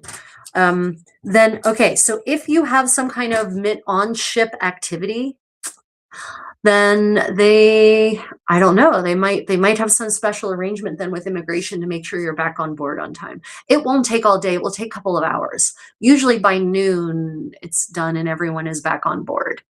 Because remember, they get into Brooklyn really early. You're going to arrive probably at 5 a.m. or 6 a.m. And there will be a largish number of people who will get off and stay off, so you won't have to wait for them to go back on. So don't worry. If you've paid for activities for the day, fear not. Fear not. You will be back on board in a timely fashion for that. You will not miss them. The ship will see to it. And if there's some kind of weird immigration delay, then they will delay the onboard activities to account for that. Now, Cunard is aware of these sorts of limits. And that's one of the nice things about booking if you're cruising. One of the nice things about booking an excursion through the ship or any activity through the ship is that if there are circumstances that prevent passengers from getting back to the ship in time or from being able to get to the activity, then the cruise line either adjusts the activity or cancels it and refunds your money, right? So that is a big benefit of booking any activity through the ship. You're guaranteed to either have the activity or get your money back, as long as it's not your fault that you miss it. You know, if you miss it because you overslept, well, that's on you. But that's not the same as immigration just taking forever. Yeah. So back to the topic of tea. Twitchy says hide good tea bags and socks in the carry-on. Air host will give you hot water for tea. Yep, Han, that's a tip I was going to share as well. If you are a tea snob, like I am, tea snobs unite. Bring your own tea with you and you will never be disappointed. Another tip is if you have lounge access at the airports, the lounges often have super high quality tea. The Delta Airlines lounge has top quality whole leaf tea in pyramid bags, but still. Whereas on the flight, Delta has garbage tea sweepings, right? So they have the ability to know what good quality tea is. They have it in their lounge, but they don't have it on board. What? So yeah, I also now bring my own tea with me. We bring our own tea also on Cunard because Cunard, oh, Julian, if you are a tea connoisseur and you actually like quality tea, the complimentary tea on Cunard is garbage Twinings tea sweepings, which to me is awful. But you can get on their premium drinks menu, they do have Té Fortés, really high quality whole leaf tea pyramids. $4, I think, either $3.50 or $4 per pot of tea. But one of those little tea pyramids is strong enough and powerful enough for at least 3 pots of water. So take the tea pyramid out as quickly as almost as soon as the teapot reaches you, drink your tea, ask for more hot water. But otherwise, if I don't want to pay for premium tea on a Cunard voyage, we bring our own tea on board as well. And yeah, I definitely either swipe tea from the lounges at the airports to bring on my flight, or I just bring my own tea. Yeah, 100%. Yeah, so Julian, I don't know if are you a tea lover like I am? I'm sorry, Twinings, the Twinings tea sweepings are just so awful. They're so acerbic and overpowering, and the green tea tastes like a mud flat at low tide. So it's absolutely horrible. In fact, this should tell you just how awful the Twinings tea sweepings really are. When we were on our Japan cruise on Queen Elizabeth a year and a half ago, Japan cruise, there were 1,000 passengers who were Japanese on board, and they hated the Twinings tea. And enough of them complained that Cunard actually sourced Japanese green tea from the next port and had a massive supply of Japanese green tea on the buffet. I was so happy we finally had decent green tea. I know, hashtag Contessa World problems, but life is too short for shitty seaweedy tea. Excuse my language. Sorry about that. I have feelings about tea. I have very strong opinions about it. Tea is life. Tea is life. I have 2,000 tea bags with me. PG all the way. Twits is not good. Thank you, Julian. I was worried that you, being perhaps of a British persuasion, might think I was making, saying something bad about British tea in general. No, it's just Twinings or Twinnings. I don't know how that's pronounced. I've never heard the word pronounced aloud. I've only ever seen it on Cunard or in British grocery stores. Yeah. Okay, let's see. Other tips. Bring your own tea. Oh, if you're flying economy class, long haul, bring a neck pillow. I know it seems like an obvious choice, but it's not necessarily. That neck pillow is going to save your life on so many levels. Even if you're provided a little pillow in economy class, it's not going to be big enough or fluffy enough to actually provide you with any kind of real neck support. So the neck pillow will stabilize your neck on your shoulders and allow you to sleep in any state of recline, basically. And then the pillow will provide a little nice cushioning. Neck pillows, really.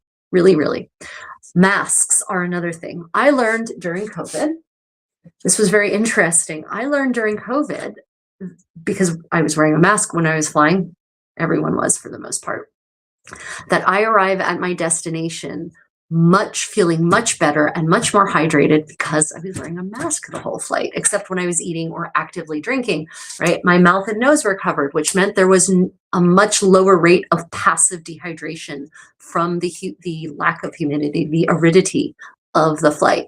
So just even like the cloth masks that we wore, that helped. But they also have these moisture masks that you can purchase for flights, and it actually covers your whole face more or less, and it allows you to breathe, but it helps keep your eyes hydrated and your nose and your mouth, and you arrive just all around much more hydrated and refreshed. So yeah, I recommend either a mask, it's got nothing, no political tie to it, everyone. I don't care if you're an anti-masker. This isn't about contagion or not contagion. This is about the moisture, keeping the moisture in, which masks do a pretty good job of, right? Eye masks also, if you don't want that full face mask, an eye mask will also help keep your eyes more hydrated because you lose a lot of moisture here. Even when your eyes are supposedly closed, they're not closed, and so moisture is going to be sucked out through your eyeballs. So an eye mask will also keep you a little more hydrated, and it will keep out the light so that if you're sleeping and they turn on the cabin lights, it's not going to affect you. You'll be allowed to awaken at a much more natural pace. Also allows you to go to sleep sooner if you want to go to sleep sooner. So nose and mouth mask for moisture, and of course also it will protect you.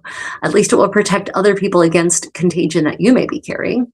And then an eye mask for more comfortable sleeping conditions.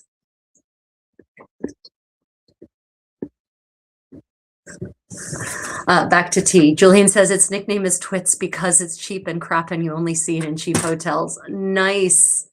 Nice. I'm definitely going to start calling it Twits because it definitely, I think that captures my entire feelings about the whole line. Yeah, it's pretty, and you know, it's really garbage. Okay, so Julian, I don't know if you're cruising in Queen's Grill or not. I cruised in the Queen's Grill, which for those of you who don't know, on Cunard, that is the top level. Cunard is actually truly a 4-class ship. From the bottom going up, you have Britannia class, then you have Britannia Club, then you have Princess Grill, then you have Queen's Grill. We cruised in Queen's Grill right after the pandemic. Basically, travel started happening at the end of the pandemic. And we paid 4 times as much as the other people paid for their cabins in Britannia class, for instance. And so it's supposed to be an elevated 6-star experience is what Cunard advertises. They still had Twinings tea in our Queen's Grill cabin. Twinings tea. Not an upper level of Twits, but the same garbage tea sweepings that they serve in the buffet.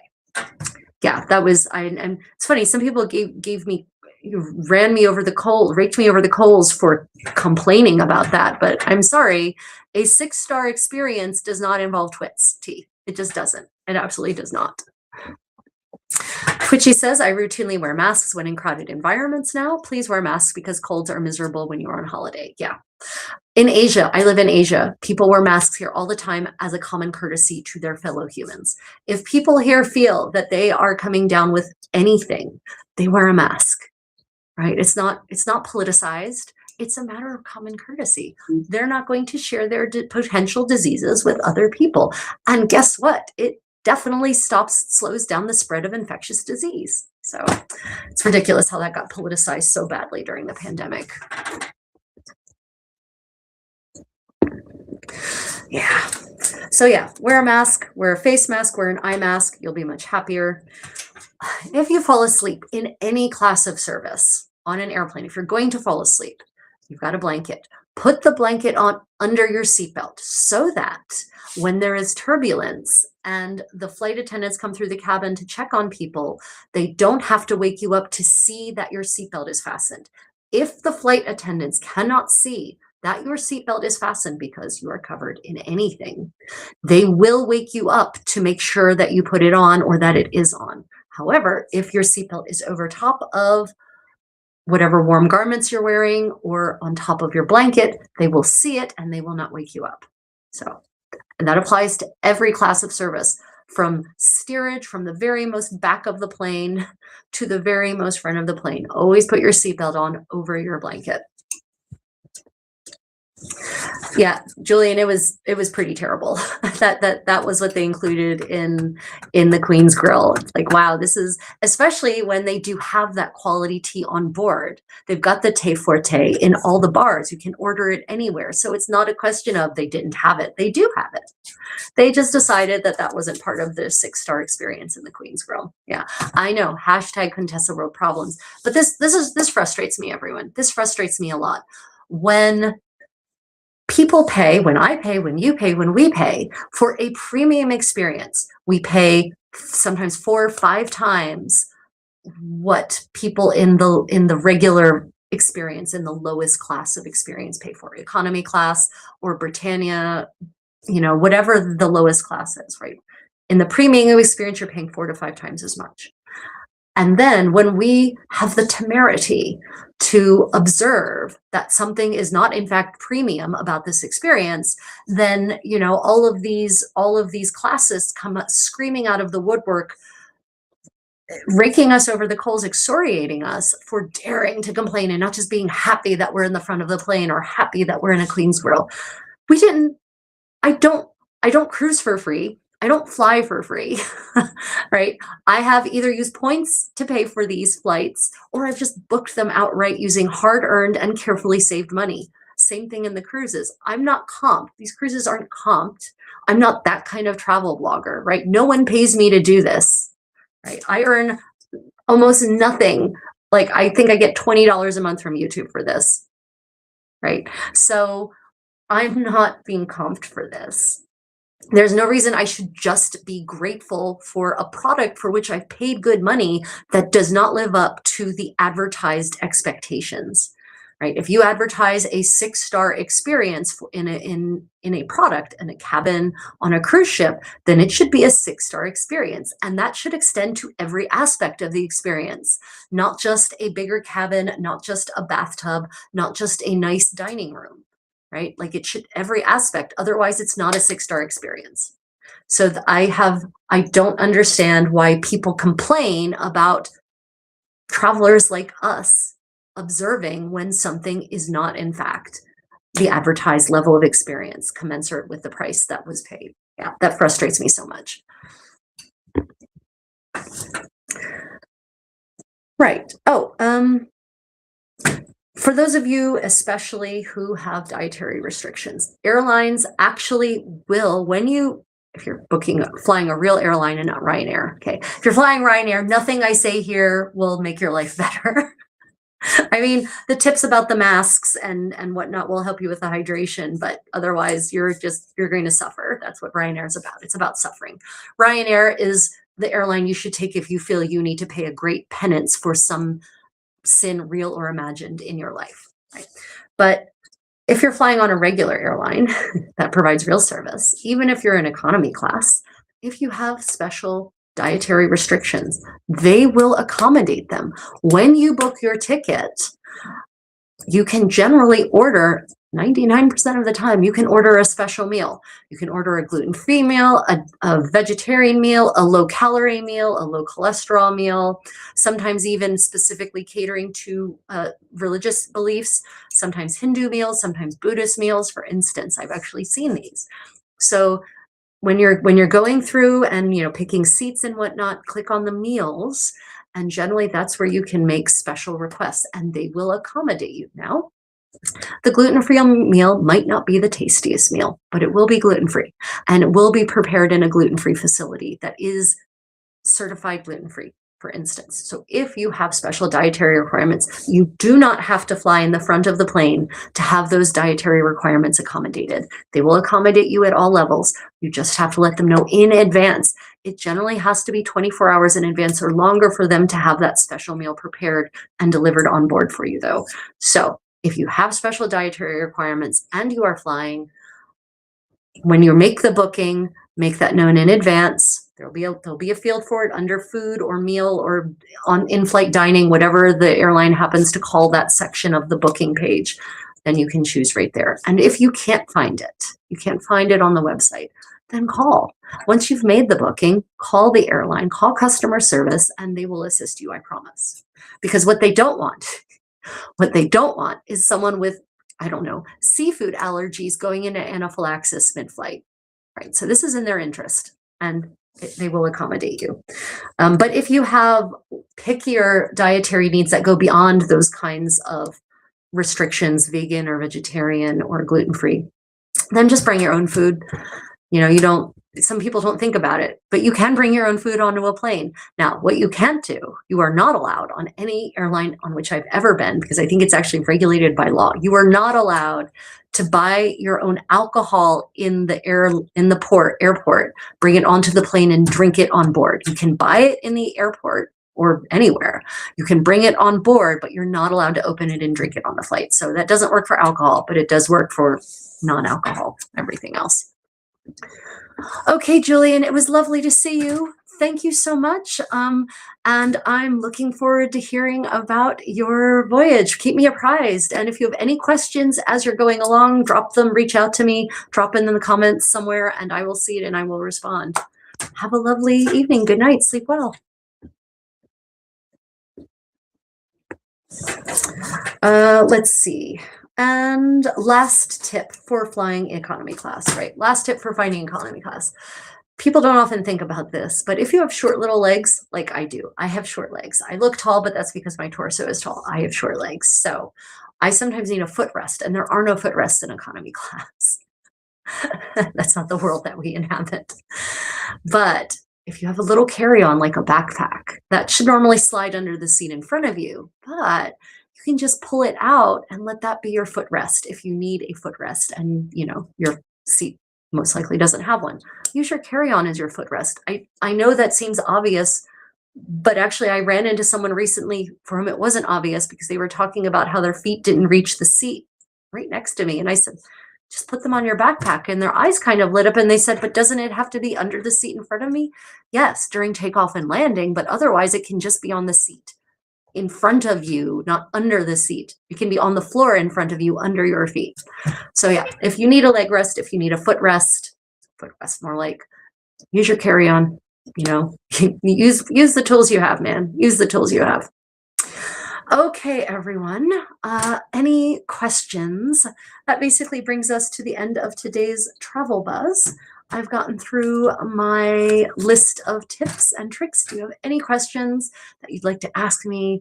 Any questions about the news we've discussed? Any of the suggestions I've made? Do you have specific questions about a trip you have coming up and you'd like tips or suggestions about what to eat, what to see, what to do? I have traveled a large portions of the world. I have not been to the Americas, South America or Central America though, so I can't really help you there. But I have been to the Caribbean, traveled the hell over Europe. I have been to places in the Middle East and all over Asia. So yeah, lots of experience there. Last chance for any final comments. Just let me make sure I did in fact share all of the news with you. Oh, while you're getting your last questions or comments out, if you need lumbar support, right? Okay. Truth about seats on airplanes, they're terrible for your back. They, for whatever reason, they're designed to make you like slouch into it with your lower back. You should not sit that way. So you will actually be a lot more comfortable if you support your lumbar area, this arch of your back. So I recommend, if they have a pillow, putting the pillow there to support your back, but you might also want to bring a little pillow specifically for the lumbar support. It will help a lot with how you feel across the duration of the flight if your lumbar area is actually properly supported.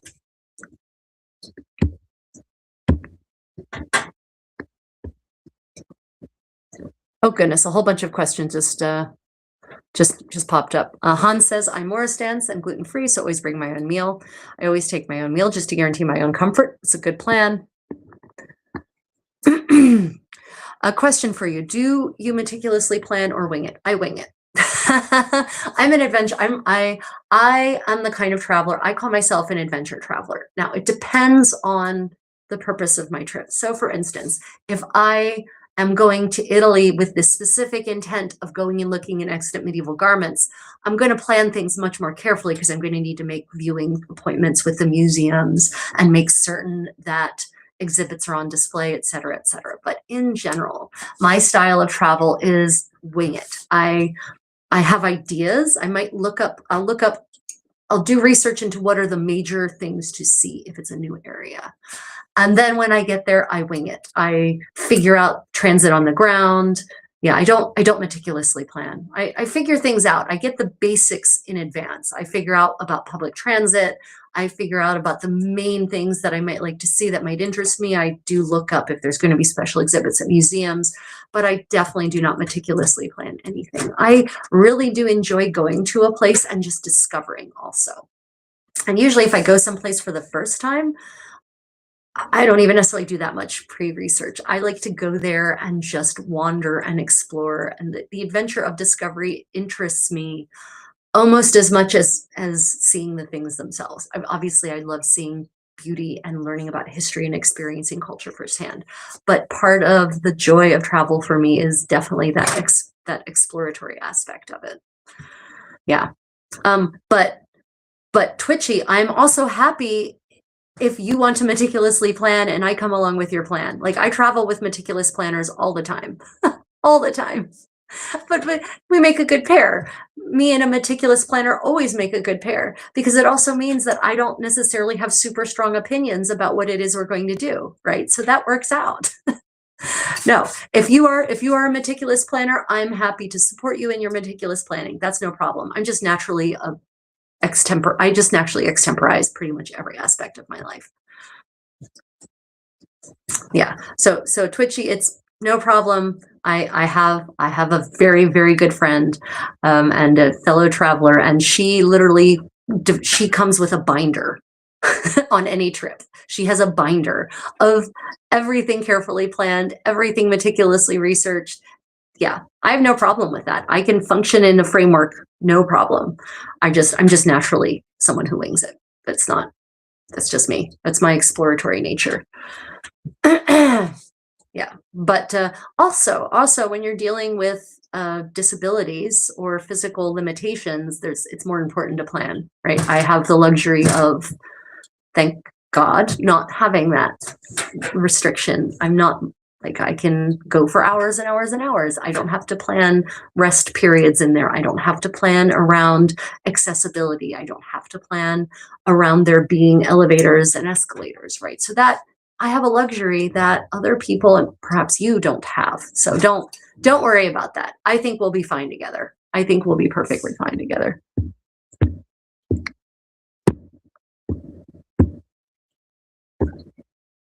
Yeah. Okay, everyone. Well, if you had questions and I didn't answer them in the course of the chat, I apologize. I didn't mean to overlook them. If you pop them in the comments, I will answer them. If you're watching this as a recording and you have questions that I did address or questions for more details, pop them in the comments and I will absolutely answer them. Otherwise, I hope you have all enjoyed this. Please like and subscribe if you haven't. Otherwise, I appreciate you all being part of this. This is going to become at least a weekly special, the Travel Buzz with the Creative Contessa. And I do plan on taking you all to some of the on live walking tours of the traditional markets here in Korea. Specifically, I'm in Daegu right now in South Korea, so that you can experience Korea firsthand, see the food, see kind of some of the very, what for me are unappetizing things they serve. For instance, steamed intestines. Not my thing, but it's something that one should absolutely see at least once in one's life. Yeah.